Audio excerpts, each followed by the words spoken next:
We start our Oregon Wine Month 2023 webinars. We're excited to have everybody joining us and appreciate your time. My name is David DeWitt. I run trade relations for the Oregon Wine Board.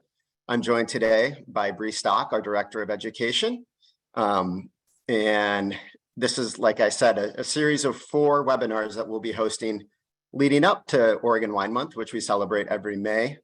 These webinars will be recorded, so if you can't join one, please know that we'll record them and put them to our website. Today's topic is sparkling wine, which is pretty exciting. Oregon's really making big strides when it comes to sparkling wine. Obviously, Pinot Noir and Chardonnay thrive here, so we're well suited to make great products. Bree is going to lead us for probably about a half an hour, 45 minutes. We will monitor the chat, so if there are questions, please feel free to populate that and we'll do our best to address them. And again, thank you everybody for joining us. Bree, please take it away. Thanks, David. Thanks everyone for being here today. Excited to talk about a new subject, sparkling Oregon wine, which is having huge growth. So, which makes a lot of sense given that Oregon is generally a strong Pinot Noir producer, but also coming on very strong with Chardonnay as well, and also other styles of sparkling from other grape varieties as well.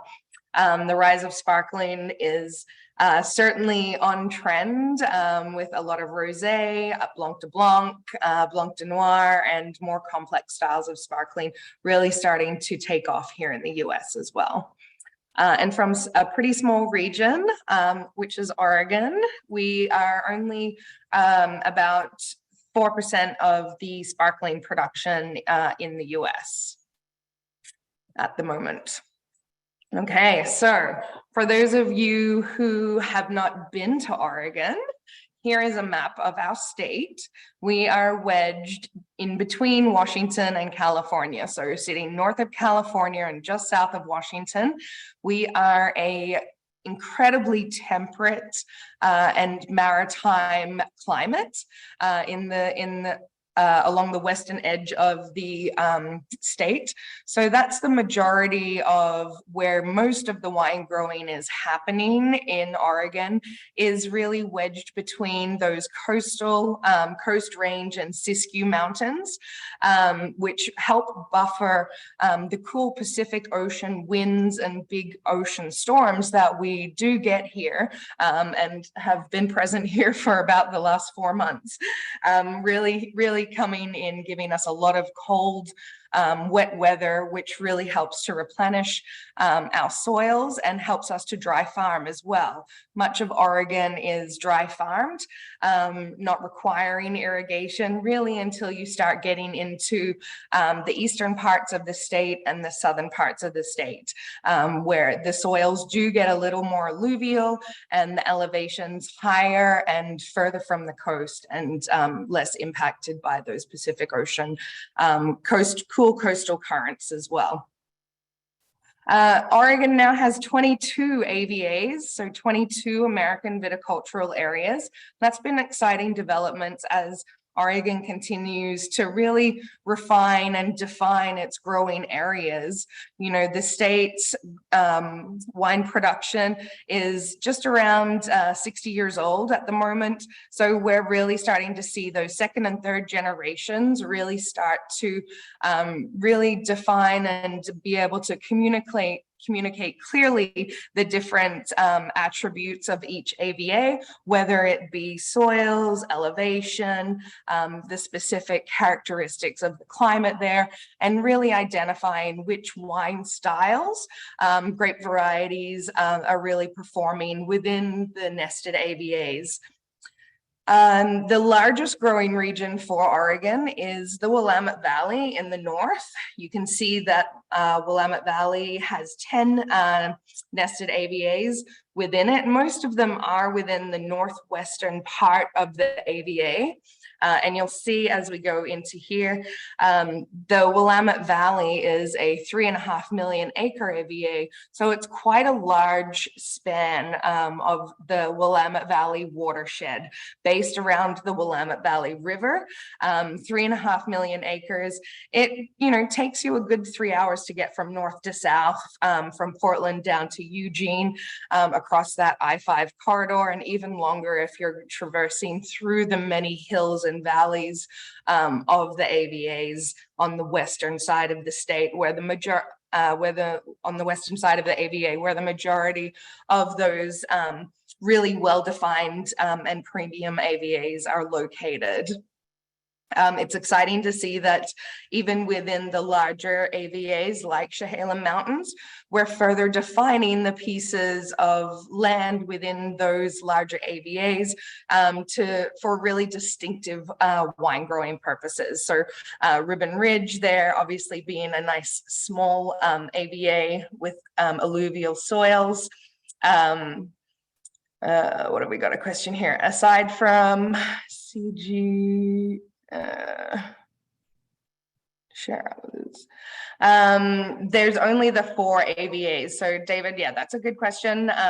What shared AVAs does Oregon share with other states? There's really just, if I just go back to the slide beforehand. So the shared AVAs for Oregon are the Columbia River Gorge, the Columbia Valley, and Walla Walla here. So these 3 along the Columbia River, and then the 4th is the Snake River Valley, which we share with Idaho. So all of these are growing in vineyard production. And more producers are starting to seek out grapes from these AVAs, and not just within this area, but a lot from the Willamette Valley are now seeking out fruit from Walla Walla or the Rocks District of Milton Freewater or Columbia Gorge AVA, or even the Snake River Valley AVA as well. So really, starting to explore the state a little more as well. So back to the Willamette Valley. Within the Willamette Valley, there are really 3 main dominant soil types. So you have the ancient marine sedimentary soils that were pushed to the surface when the tectonic plates collided and really brought Oregon out of the ocean millions of years ago. And then on top of those, you have the volcanic basalt soils, which formed as part of the Cascades, and all of the other volcanoes and mountains really started really forming and spewing out a lot of really heavy lava and volcanic basalt. And then the low soils are really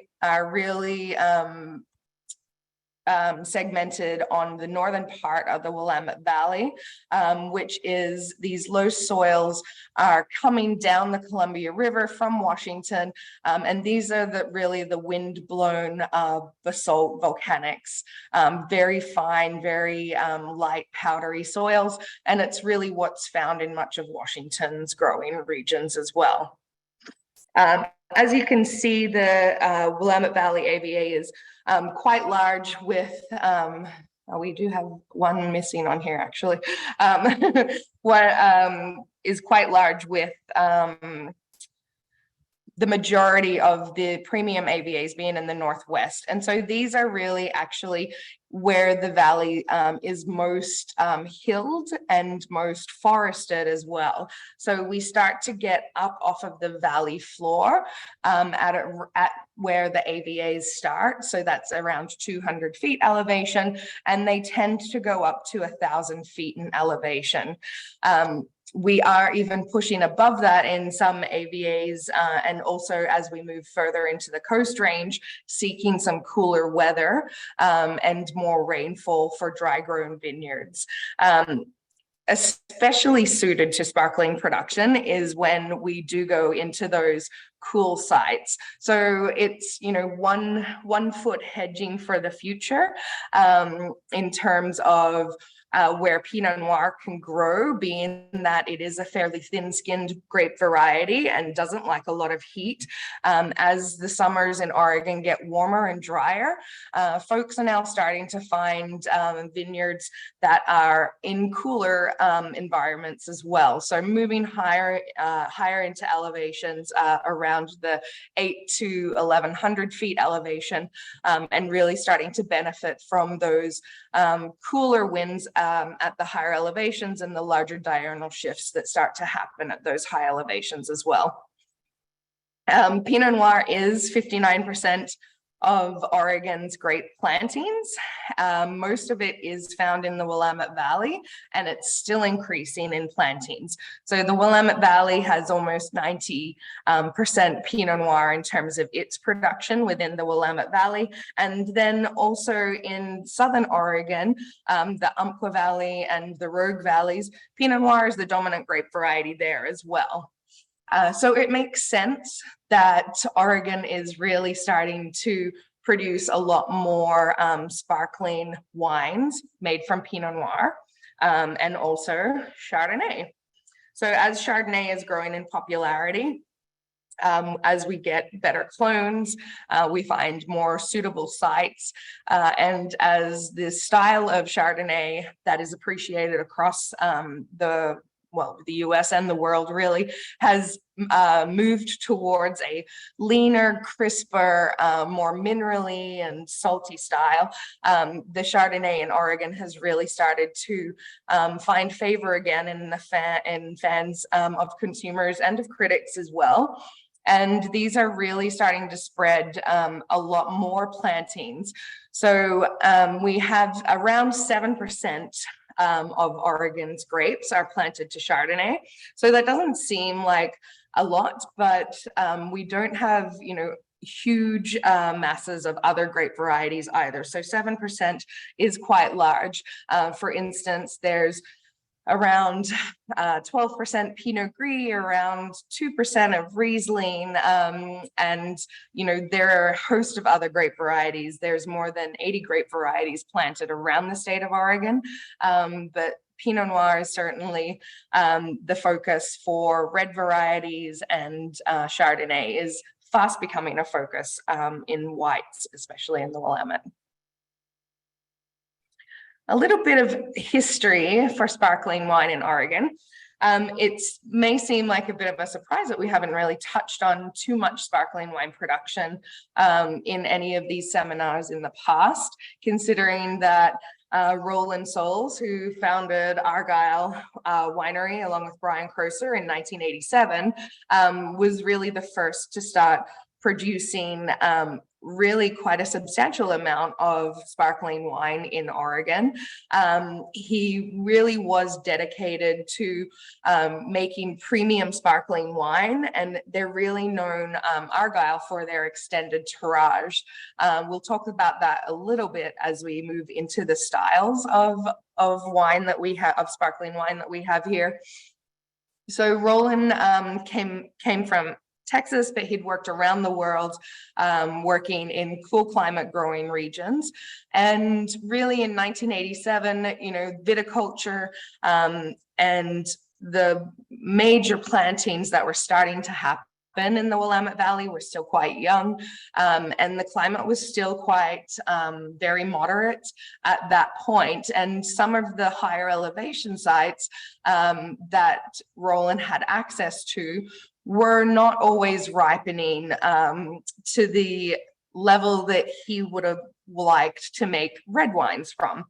And so it seemed like a natural progression for him to invest in making sparkling wines. And he really did with gusto.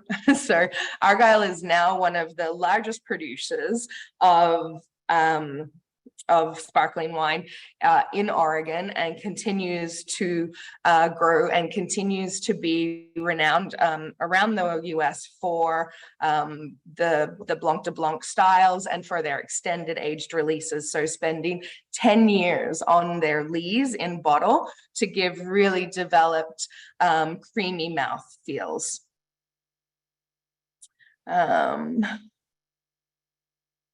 There's one question in here.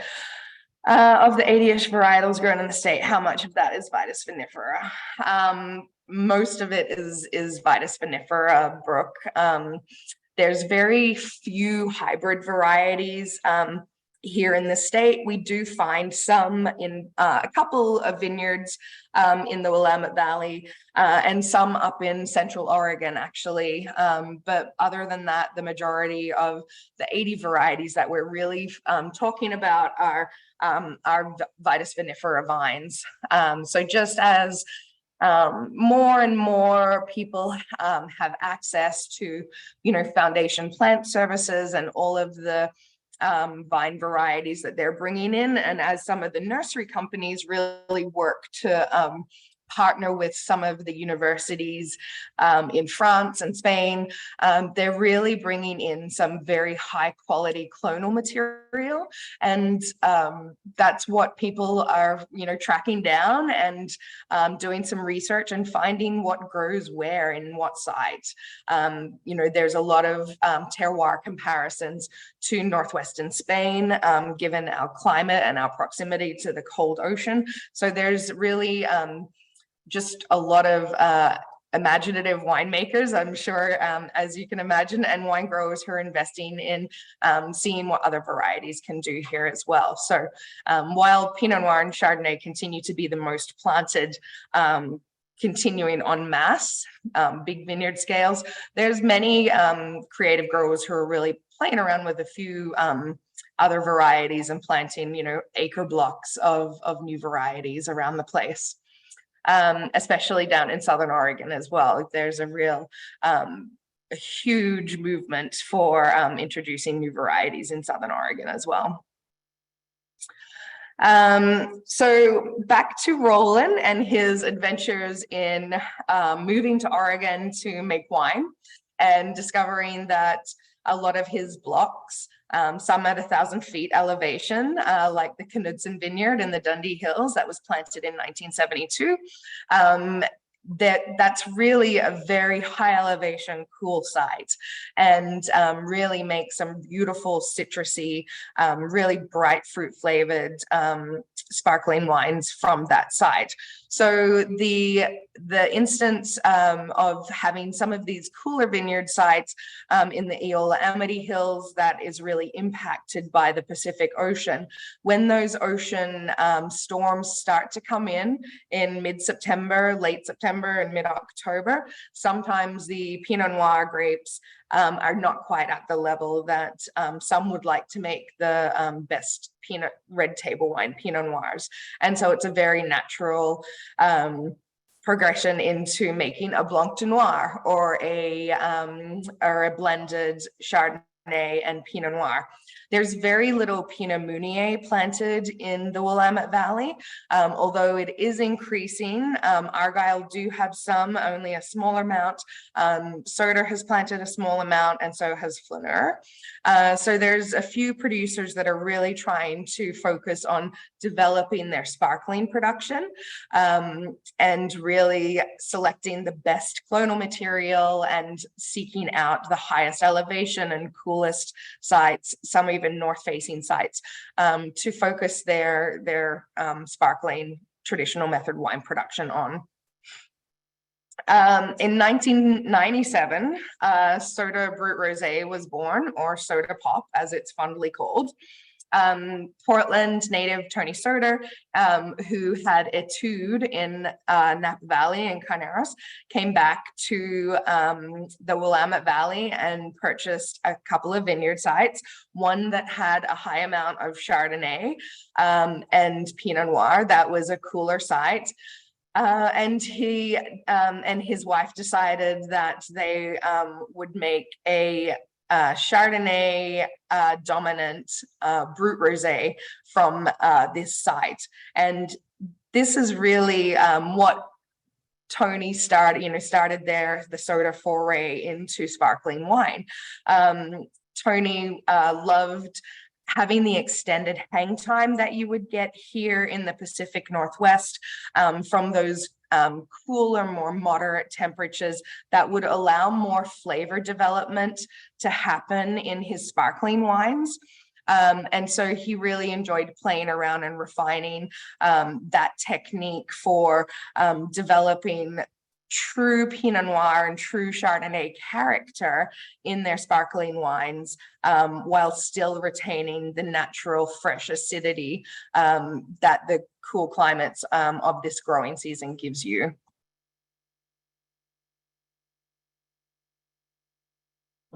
Irie might have been the first to plant Pinot Meunier. They still make a single varietal Pinot Meunier, but I don't believe they make a sparkling, unless it's a Petillant. 1999 was the next foray into some sparkling wine development here in the Willamette Valley with Elk Cove, making their first Blanc de Noir. Again, a cooler vintage and some young vines. Elk Cove really played around with trying to perfect the Blanc de Noir, although they only released, the 1999 was their first and only release again until 2011 when they released their Pinot Noir Rosé, and then they've released some ever since. Now, in the vintages from 2010, 2011, 2012, there was a real boom in traditional method sparkling wine production in the Willamette Valley and in Oregon, mostly because of the coolness of these three vintages. They were all quite late, and it was a real chance for people to hang the fruit, get some really great hang time, develop the flavors, but the natural, bright, really aggressive acidity of those very late seasons was just an ideal opportunity for these winemakers to really feel like they could make a premium sparkling wine. The investment into sparkling wine is not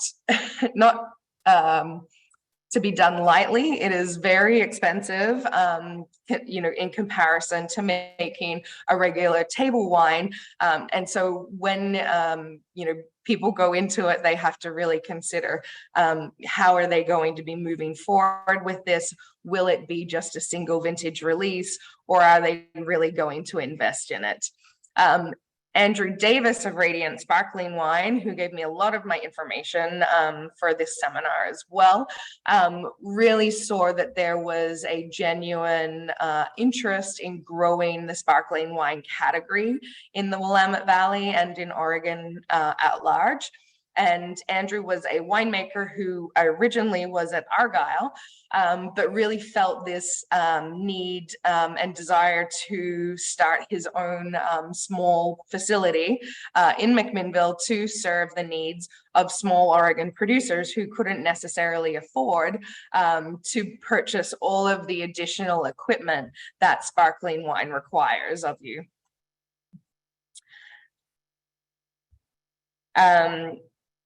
So there is, in 2014, really a huge growth. So he started with just around a dozen clients, and within just one decade, really less than a decade, he has grown to having 47 client partners for his sparkling wine facility. He's pretty much at capacity, and all of the sparkling wine producers within his facility continue to expand. So there's definitely a lot of success that he's having with sparkling wine development in the Willamette Valley, and really helping the industry to understand the different styles that can be made, the different tirage methods, the different all of the great immense expense that sparkling wine takes, and the different approaches in terms of the fineness of the winemaking that needs to happen for these sparkling wines to be really pure and really high quality, like the rest of the wines that come out of the Willamette Valley. So he's been a great asset to building this this product in Oregon. He makes wines or helps those make wine from the Columbia Gorge all the way down to the Rogue Valley. Analemma is one of his clients, and most are still using Pinot Noir or Chardonnay for their traditional method sparkling wine production. Dosage trials are really important, and in the last several Oregon symposiums, there's been a real focus on the industry's attention to understanding different sparkling wine methods. So also in 2012 and to 2014, there was another sparkling boom happening at a much smaller level and with mostly the more small producers and the natural focused producers and biodynamic and organic focused producers in the state who don't like to intervene too much in the winemaking process. So Petillant Naturel evolution was also happening in the early teens of the 2000s, with pet nat being the single fermentation in bottle. It really is a raw product that's very full and complex, but doesn't have any of the refinement or aging that happens under the traditional method style. We'll talk about that a little bit more in a moment.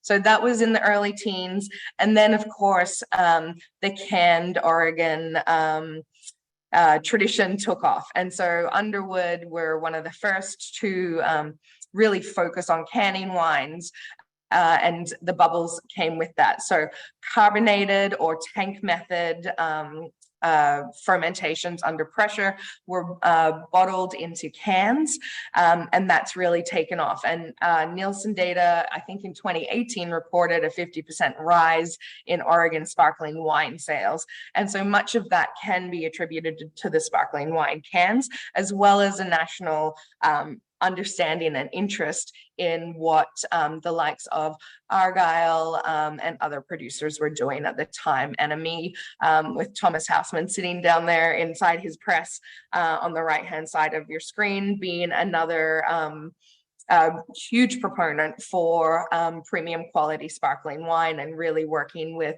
Pinot Meunier and Pinot Noir, Blanc de Noirs and Rosés to really focus on creating high quality premium styled rosé traditional method sparkling. It was also NME that started the first Bubbles Fest in 2016 as well. And that's a 2-day event that then has an additional technical tasting for winemakers. So really sharing that collegiate knowledge sharing that the Willamette Valley is really so well known for, and Oregon is so well known for, and helping to really bring forward the sparkling movement and the quality of the sparkling movement together as a united front here in the Willamette Valley. In 2018, we also had the first sparkling symposium with Peter Leem as keynote, who wrote that wonderful champagne tome. And then again, Willamette Valley's Chemeketa College also introduced into their enology program a deep dive into sparkling wine with a really deep curriculum, and also investment with Andrew Davis into sparkling wine machines as well. Let me just jump on to, okay, 4 main methods. Oops, there we go. So there's 4 main methods really of making sparkling wine in Oregon that you'll see, and they will vary in price. So traditional method sparkling, where the grapes are intentionally farmed for sparkling production, where in Oregon, we still generally have lower yields for our sparkling wines, whereas in Champagne, they're often getting, up to 6 tons an acre for their sparkling production. In Oregon, it's still pretty standard to have around 3 tons for sparkling production. So traditional method, you make wine intentionally for sparkling. ferment it to dryness, so it'll be a low alcohol wine that you then add sugar and yeast to in the bottle when you bottle, so that you're increasing the alcohol level and having the yeast that you're adding go to work on the sugars that you're adding to the bottle as well. And then it spends the most important part, time on lees, on tirage. So really having that yeast degradation, the amino acids in the yeast really breaking down and creating creamy, nutty, savory, umami characters in the sparkling wine. And generally those flavors don't start to develop until at least 12 months of autolytic time on the yeast lees. And so many producers here will do extended tirage, not as much as 10 years as Argyle does for their prestige cuvee, but generally between 15 months and 3 years. So really generally following those standard traditional champagne time frames for a vintage sparkling traditional method wine. So after tirage, that's when they decide if a dosage is required. Many of the Willamette Valley's wines are very low dosage or zero dosage. And again, because of the low yields of the fruit, there's quite a lot of flavor to the grapes, and really not wanting to mask anything with adding additional sugar to the cuvee, unless it really does enhance the character, the high quality character. And then tank method. So this is for generally larger production sparkling wines. Tank method, again, you're pressing the juice, fermenting it in tank with yeast, but really bottling it under pressure. So making sure that it's in a tank that has a pressure valve that's going to keep in all of that CO2. As we know from general winemaking, that the yeast and sugar create heat and create CO2. And generally we would have release valves on our tank that would allow that CO2 to expand and escape. But with tank method, we're going to keep those valves closed or shut off, and really, or use specialized tanks before we filter, add a dosage, and then bottle the sparkling wine. Charmat or tank method are often used for aromatic varieties. So you'll often find Riesling or Muscat, sometimes Pinot Gris, Gewürztraminer made in the tank method format. And sometimes they will also have residual sugar as well. So either arresting the fermentation and filtering out the yeast to leave a lower alcohol, slightly sweeter, fruitier style of sparkling, or they'll have a dosage added before bottling as well. And then ancestral method, or Petillant naturel, or Petillant, is made as, in general, the same way as you would make a still wine. However, you monitor the brix level as the alcohol is increasing just before you have less than 5 grams of sugar left. What you want to do is then cool the wine down, chill it down, and you can filter it, but then you're removing the yeast. What you really want to do is rack it a couple of times for clarity, and then take those yeast and the residual sugar that's still left in the wine, that 5 grams, and bottle it at that point. Those yeast are going to continue to work on those remaining sugars in the bottle, and this will create a sparkling wine. It won't be of the same intensity and same pressure as a traditional method sparkling wine that are usually around 6 or 7 atmospheres. It'll generally be around 3 or 4. So a lot more of a gentle foam in your mouth. And then the final method is carbonation. So really just pumping air into the wine to create carbonation. So you can make your traditional rosé, you can pick it for sparkling production, make a traditional rosé, ferment it to dryness, or blanc de blanc or blanc de noir style, ferment it to dryness. And then at the bottling line, you can inject CO2, carbon dioxide, into the bottle. And that is your carbonated wine. So they're the main 4 methods. And of course, all of these methods are differing levels of time consumption. And as you can imagine, as it takes longer to make traditional method sparkling, there's a lot more investment of time and money. The wines tend to be higher priced. So sparkling ancestral method wines will tend to be around the same price as your more premium table wines. And then within the sparkling wine styles, within the sparkling wine methods, then you have your traditional sparkling wine styles.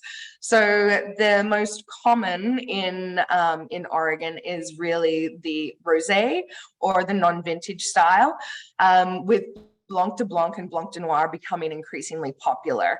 So the non-vintage blend of different grapes, and so primarily Pinot Noir, Pinot Meunier, and Chardonnay. Although, as I mentioned earlier, Pinot Meunier is not really of prominence here in the Valley. The blend of grapes generally coming from different years. This is a style that's starting to evolve here, but primarily Willamette Valley does a lot of vintage traditional method sparkling. So really highlighting and taking advantage of the cooler vintages and increasing production in those cooler vintages. And then also having that ability to, where the grapes are ripening at the end of the season and you're starting to get flavor development, you're able to have much more distinctive vintage character profiles in your sparkling wines. So one of the reasons that Oregon is really starting to become such a haven for great sparkling wine producers and great sparkling wine styles is that ripening at the end of the season, very high quality farming practices, and the ability to get a lot of varietal character and depth of character within the high, crisp, natural acidity that's required of a sparkling wine. Blanc de Blanc is really on the rise with the increased plantings of Chardonnay as well. And Blanc de Noir is probably the highest production of that style as well. So Pinot Noir being so prevalent, it makes a lot of sense to be making a Blanc de Noir style that has all of the savory and red fruited exuberance that Pinot Noir tends to give you. Rosés are also popular, but these are more so popular with the tank method and carbonation styles or Petillant styles of wine, and not so much in the traditional method at the moment, but it is growing. The prestige cuvee style is the highest of the premium category in that producer's range, and for an example of that would be Argyle's 10-year extended tirage. So this has really gained such great attention for the Willamette Valley and for what sparkling wine is capable of here. It's such a dedication to lay down a wine for 10 years in the cellar and then finally release it. It's such a great celebration, and the wine is incredibly complex and incredibly long-lived. It has the finest bead of a sparkling because of that really extended time on lees. It's got the really typical creamy mid palate and bright fruit that Oregon sparklings are known for. However, it's really developing into more of the nutty characters and rounded fruit flavors that come with time aged wine in bottle.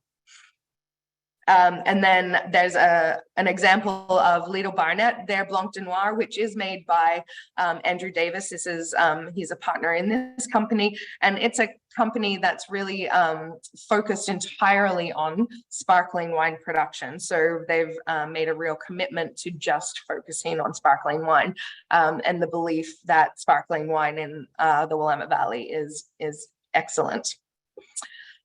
So additional considerations for style within the traditional method. So getting elegance through early picking to keep that natural bright acidity.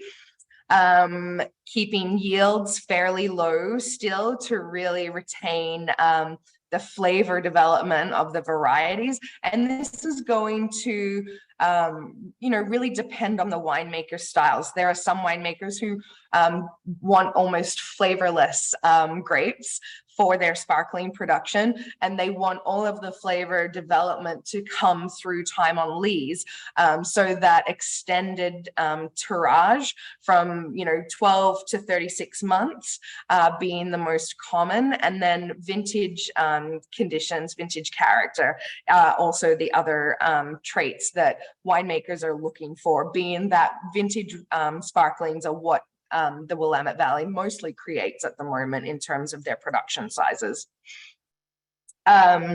Obviously, the grape varieties that we grow here in the Willamette Valley and have high production of are really suited to making premium quality sparkling wine.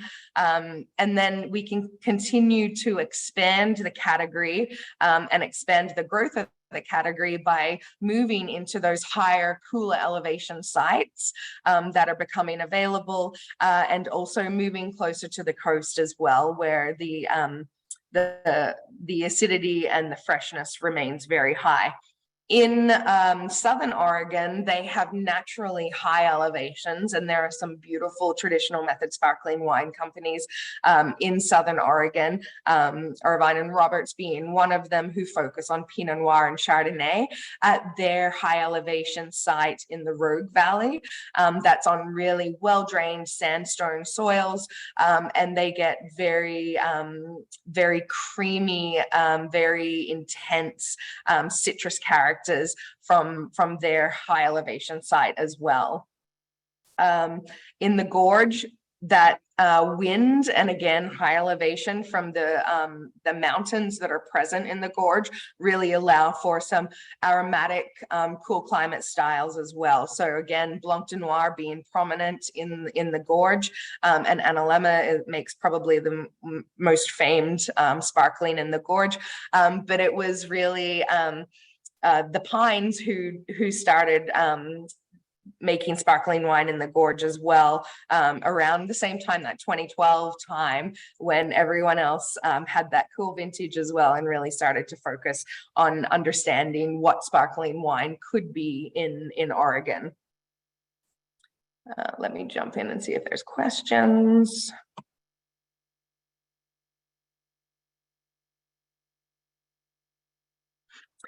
So good question about, aside from style, are producers required to indicate dosage levels on the label?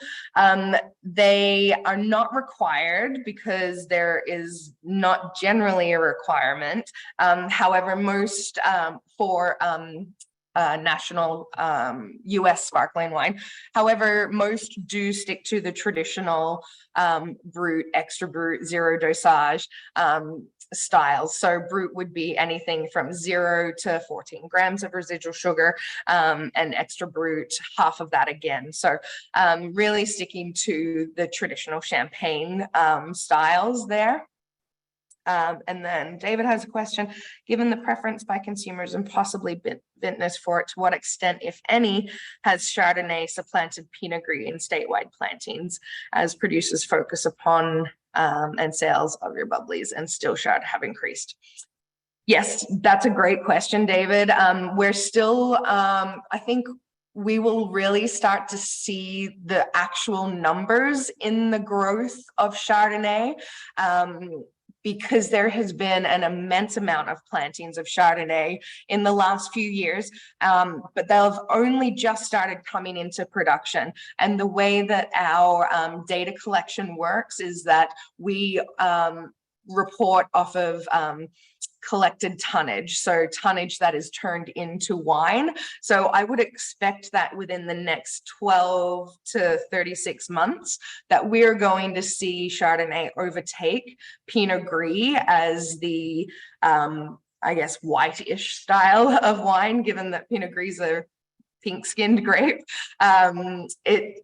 To my knowledge, there hasn't been too many plantings of Pinot Gris, if any, in the Willamette Valley in the last 5 years, maybe even 10 years.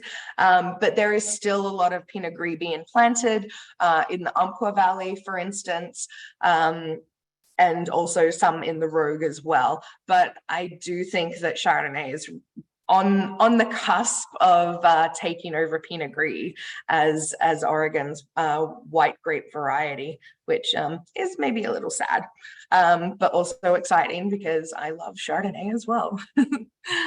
So I'm happy to see all of the great new Chardonnays being created. Great questions, thank you. And then considerations for style of Petillant. So as you can see, Petillants are generally going to be a little cloudy. They're not fined and filtered. They're definitely more raw and rustic and youthful than most traditional method sparkling wines are going to be. And that's part of their fun. It's like, I think it was Brienne Day who said it's, the difference between going to the symphony and going to a rock concert is the difference between sparkling, traditional method sparkling wine and Petillant. And I love that, that analogy because it's just so true. You just have this mouthful of wild, frothy fruit in your mouth with Petillant. And it's such a fun style to make, and it can be made from pretty much any grape variety in the state as well. So everything from Dolcetto to Vermentino to Zinfandel to Zabibbo, Cabernet Franc, Gamay, Pinot Noir, of course, can really be, captured in this vibrant, unfiltered, raw wine style. And I think, it's really becoming pretty fashionable within the younger community and the younger winemakers who maybe can't afford to, put away so much wine and money in holding a wine back for 3 to 6 years. That's a lot of cash flow to hold on to. So we're really seeing a lot of fun Petillants coming out of younger winemakers or younger brands who want to have a bubbly because they're fun and delicious, but aren't able to, do a held back cellared release. And that's perfect for the Petillant whole, where you can just do small production, generally less than 100 cases. It's generally done by hand. So you need to have a small team on hand or have your friends help. And then you get some really delicious wines coming out of that. So really capturing the last of that fermentation and fermenting sugars, and traditionally not disgorged, not topped up, and having a little haze in the bottle.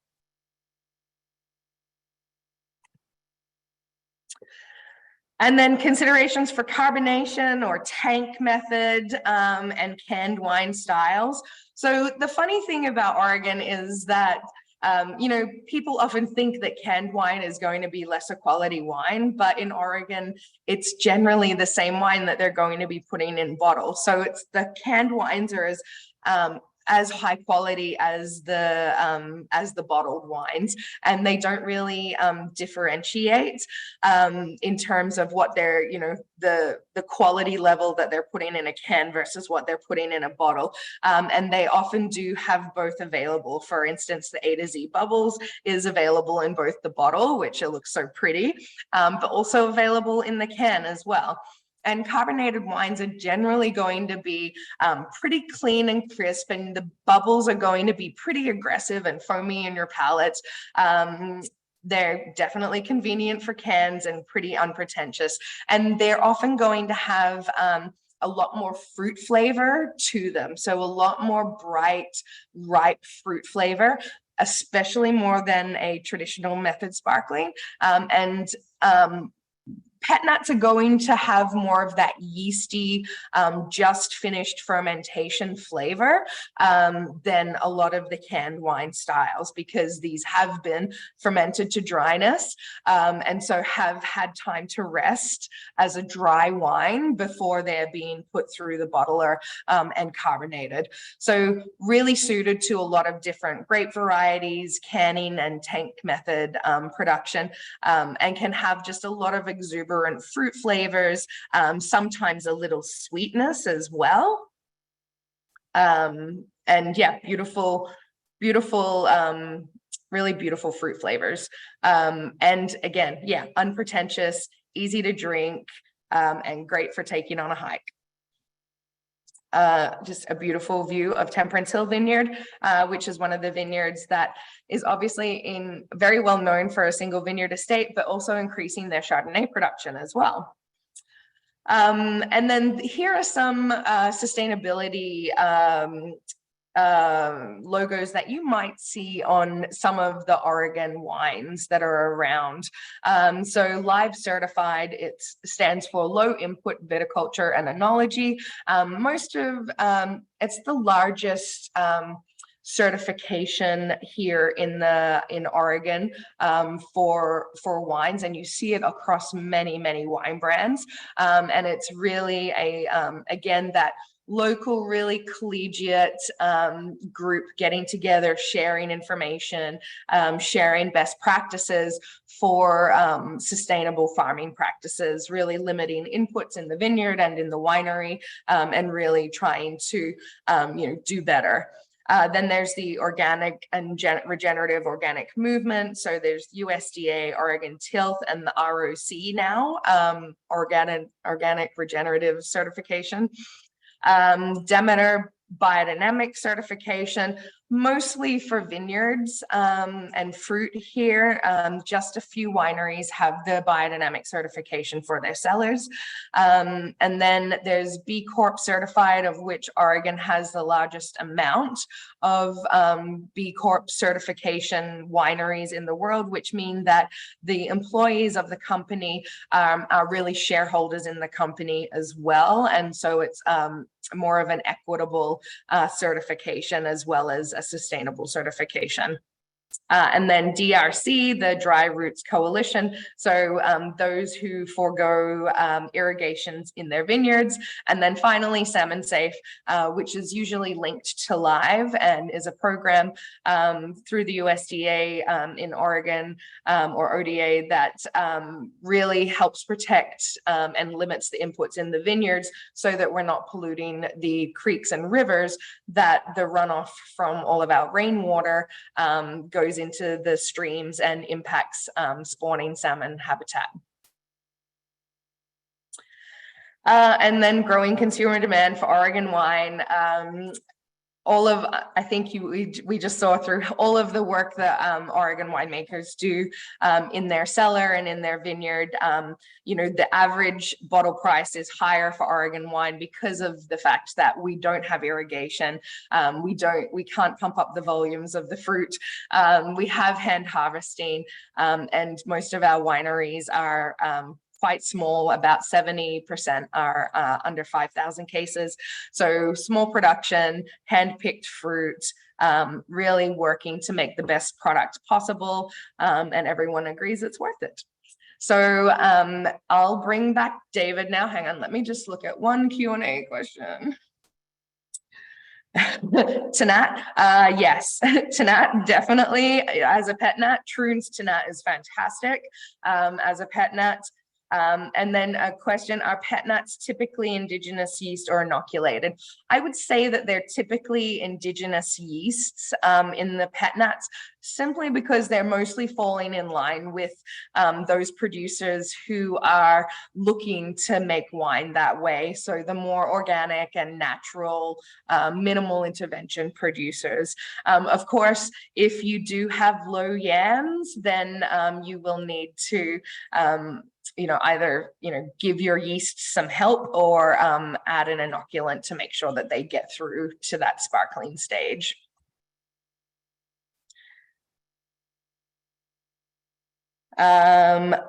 Yes, there are plenty of CO2 injected wines. I believe